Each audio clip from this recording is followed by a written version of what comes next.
जय हिंद मेरे सभी प्यारे छात्रों। आज की इस वीडियो में हम लोग जानेंगे क्लास 12 का सिविक्स यानी नागरिक शास्त्र। क्लास 12 का सिविक्स बोर्ड एग्ज़ाम 2026 से यदि आप 2026 बोर्ड एग्ज़ाम के छात्र हैं तो आपको यह वीडियो देखना बहुत ही महत्वपूर्ण है। नागरिक शास्त्र महत्वपूर्ण topic UP board, Bihar board and other board. यदि आप यूपी बिहार और उसके अलावा भी यूपी बिहार से तो सबसे ज़्यादा ज़रूरी है कि बेसिकली वहीं के लिए ही है, लेकिन यदि आप अदर बोर्ड से हैं और आप एनसीईआरटी पढ़ते हैं, एनसीईआरटी आपका बुक चलता है, तो आप किसी भी बोर्ड से हैं आप इसको पढ़ सकते हैं। तो देखिए इम्पोर्टेंट टॉपिक का मतलब होता है कोई, जैसे हम कोई भी हेडिंग बोलते हैं कि इस हेडिंग को हम पढ़ लें तो यहाँ से क्वेश्चन आएंगे, तो सेम हेडिंग से रिलेटेड आपका यही टॉपिक है। इन टॉपिक को यदि आप इस चैप्टर से पढ़ लेंगे तो आपका कोई भी क्वेश्चन यहाँ से छूटने वाला नहीं रहेगा। तो चलिए दोस्तों, समय को बर्बाद ना करते हुए इस वीडियो को शुरू करते हैं। तो देखिए सबसे पहले आपको क्या ध्यान देना है कि देखिए आपका जो फर्स्ट चैप्टर आपका है कौन सा, स्वतंत्र भारत में राजनीति।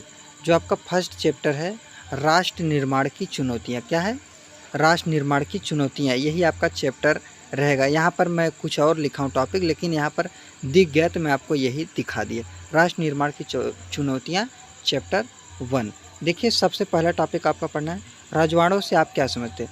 रजवाड़ों से आप क्या समझते हैं, ये आपका पहला टॉपिक। दूसरा टॉपिक है जैसे इंस्ट्रूमेंट ऑफ एक्सेशन क्या है, यहाँ से भी एक टॉपिक बन सकता है, जैसे इंस्ट्रूमेंट ऑफ एक्सेशन क्या है, ये आपका एक टॉपिक हो जाता है। तीसरा नंबर है भारत विभाजन के परिणामों को बताइए, यानी भारत विभाजन के परिणाम। जब भारत और पाकिस्तान, भारत दो देशों में बट गया, भारत और पाकिस्तान में, तो इसके बीच, दोनों के बीच क्या परिणाम हुआ, क्या समस्या आए, क्या समस्या नहीं आए, इन सभी के बारे में। चौथा टॉपिक है राज्य पुनर्गठन आयोग। जैसे राज्य पुनर्गठन आयोग 1956 है, तो इस तरह से राज्य पुनर्गठन आयोग के बारे में भी बताना। उसके बाद पांचवा टॉपिक स्वतंत्र भारत के समक्ष राष्ट्र निर्माण की, यानी जब भारत स्वतंत्र हुआ तो उसके सामने राष्ट्र निर्माण की चुनौती, यानी देश को कैसे आज़ाद किया जाए, इसके लिए क्या चुनौती, क्या परेशानी, क्या समस्या है, इसके बारे में बताना। छठवां नंबर टॉपिक है भारत का उदय, यानी भारत का उदय कैसे हुआ, कैसे भारत के बारे में डिटेल्स जानकारी आपको दी जाएगी। चलिए आगे चलते हैं, नेक्स्ट टॉपिक को देख लेते हैं। देखिए दोस्तों नेक्स्ट आपका है दूसरा चैप्टर आपका है, दूसरा चैप्टर आपका कौन सा है, दूसरा चैप्टर आपका है एक दल के प्रभुत्व का दौर, एक दल के प्रभुत्व का दौर। अब देखिए उसमें भी आपको इम्पोर्टेंट जो आपका टॉपिक है, जैसे मान लीजिए आपका 7वें नंबर पर टॉपिक क्या है, 6 नंबर तो वहाँ तक हो गया चैप्टर नंबर फर्स्ट तक, लेकिन चैप्टर नंबर सेकेंड तक टॉपिक नंबर आपका 7 से शुरू होता है। तो अब देखिए 7 से लेकर 2, 4, 5 टॉपिक टोटल इसमें है। चैप्टर नंबर 2 में टोटल 5 टॉपिक है। तो चलिए पांचों टॉपिक को देख लेते हैं। देखिए दोस्तों इसमें आपका 7 नंबर टॉपिक विपक्षी पार्टियों का उद्भव, यानी विपक्षी पार्टी जो हैं, विपक्षी हैं, उनका उद्भव कैसे हुआ, क्या हुआ, पूरा डिटेल्स। लोकतंत्र स्थापित करने की चुनौती, यानी लोकतंत्र कैसे स्थापित हुआ, इसके बारे में क्या चुनौती थी, इन चुनौती के बारे में जानना। 9 नंबर टॉपिक प्रथम आम चुनाव। जैसे प्रथम आम चुनाव कब हुआ था, 1952 में हुआ था, तो इसके बारे में डिटेल से जानकारी आपको देना पड़ेगा। तो प्रथम आम चुनाव। अगला है 10 नंबर चुनाव में कांग्रेस का प्रभुत्व, यानी चुनाव में कांग्रेस का प्रभुत्व, यानी उनका क्या अधिकार रहा है, क्या योगदान रहा है, प्रभुत्व क्या उनका ताकत रहा है इसमें, चुनाव में कांग्रेस का प्रभुत्व। भारतीय कम्युनिस्ट पार्टी, यानी भारत की जो कम्युनिस्ट पार्टी है उस कम्युनिस्ट पार्टी के बारे में जानना है। तो दोस्तों ये रहे आपके टॉपिक। तो दोस्तों यदि आप चैनल पर नए हैं तो चैनल को सब्सक्राइब कर दीजिएगा, क्योंकि मैं आपके लिए प्रतिदिन इम्पोर्टेंट टॉपिक और इम्पोर्टेंट क्वेश्चन आंसर किसी भी विषय के, आपके सोशल साइंस के सभी विषयों जैसे इतिहास, नागरिक शास्त्र, अर्थशास्त्र, समाजशास्त्र, भूगोल, कोई भी आपका सब्जेक्ट हो, हर सब्जेक्ट पर important question answer, important topic को कराया जाएगा इस चैनल पर।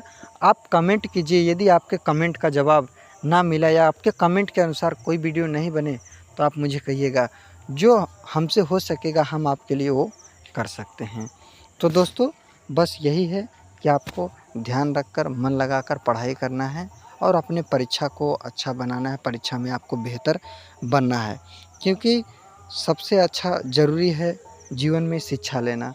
हर चीज़ देखिए, कभी-कभी क्या होता है कि सबसे बड़ी समस्या जीवन की है, चाहे कोई भी लड़का हो, लड़की हो, सबसे ज़्यादा मेन समस्या आता है पैसा।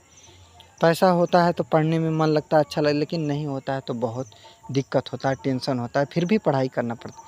ये सबके साथ होता है। लेकिन यदि आप शिक्षित हो जाएँगे, जब तक कोई भी व्यक्ति शिक्षित ना हो तब तक वह असली चीज़ और सही चीज़ क्या है, गाँव समाज हर चीज़ वह नहीं जान सकता। इसलिए शिक्षा बहुत ज़रूरी है। यदि शिक्षित नहीं रहेगा तो उसको कुछ ज़्यादा उम्र उसका नहीं होगा तभी उसको दबा दिया जाएगा। इसलिए दबें, अगर नहीं दबना है तो इसके लिए तो भाई पढ़ना पड़ेगा, उसके लिए कोई ऑप्शन है नहीं। किसी के कहने से कुछ नहीं होगा, आप जितना पढ़ेंगे, मैं नहीं कह रहा हूँ कि आपका 98% 99% आ गया, मैं कह रहा हूँ कि आप जितना मेहनत करेंगे 94%, 92%, 96%, 91%, 85%, 90%, जो आपका मेहनत रहेगा उसी आपके मेहनत के अनुसार आपको फल मिलेगा और आपका रिजल्ट आएगा, और ना कि किसी के कहने से आएगा। ठीक, तो जितना आप कर सकते हैं उतना आप करिए, आप कर्म कीजिए, फल की चिंता ना करें, ये कहा जाता है। तो सही बात है, आप अपना कर्म करते रहिए, फल आपको अच्छा ही मिलेगा। जितना मेहनत होगा, आपके मेहनत का 1% कोई काट नहीं सकता है। ऐसा कोई ताकत किसी के पास नहीं है जो आपके मेहनत को काट दे।